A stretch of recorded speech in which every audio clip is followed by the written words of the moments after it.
৮০ বছর বয়সী মাজুর মহিলা হঠাৎ উত্তরাধিকার সূত্রে ১০ লক্ষ টাকা পেলে তার উপর কি বদলি হজ করা ফরজ হবে?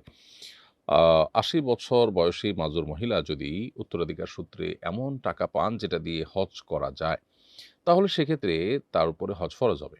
তিনি যদি শারীরিকভাবে আ সক্ষম হন গিয়ে হজ করার মতো, তাহলে সেক্ষেত্রে তার সাথে একজন মাহরাম সাথে নিয়ে যাওয়ার মতো টাকা হলে, তখন তার উপর হজ ফরজ হবে।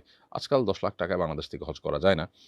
আ যদি যায় তাহলে সেক্ষেত্রে ৳১০,০০,০০০ ই যথেষ্ট তার হজ ফরজ হওয়ার জন্য, যদি তিনি ফিজিক্যালি সুস্থ হন এবং সাথে কোনো মাহরাম নিয়ে যাওয়ার মতো ব্যবস্থা তার কোনোভাবে থাকে। মাহরামের চেইনটা কিন্তু অনেক বড়। অতএব একজন না একজন পাওয়ার কথা এখানে। অতএব একজন নারী তিনি আ নিজের এবং সাথে মাহরামের টাকা জোগাড় করতে পারলে হজ ফরজ হয়। সে টাকা জোগাড় হয়েছে এবং তার শারীরিক আ কন্ডিশন ভালো হজ করে আসার মতো, তাহলে তার উপরে হজ ফরজ হয়ে গেছে। ফিজিক্যালি গিয়ে হজ করতে হবে তাকে। আর যদি শারীরিকভাবে তিনি অসুস্থ হয়ে যান, অপারগ হয়ে যান, তাহলে সেক্ষেত্রে তিনি আ বদলি হজের ব্যবস্থা তাকে করতে হবে। অর্থাৎ অন্য ব্যক্তি যিনি নিজের হজ এর আগে আদায় করেছেন, এরকম কোনো ব্যক্তিকে পাঠিয়ে তার পক্ষ থেকে হজ করাতে হবে। ইনশাআল্লাহ তাতেও তিনি দায়মুক্ত হবেন।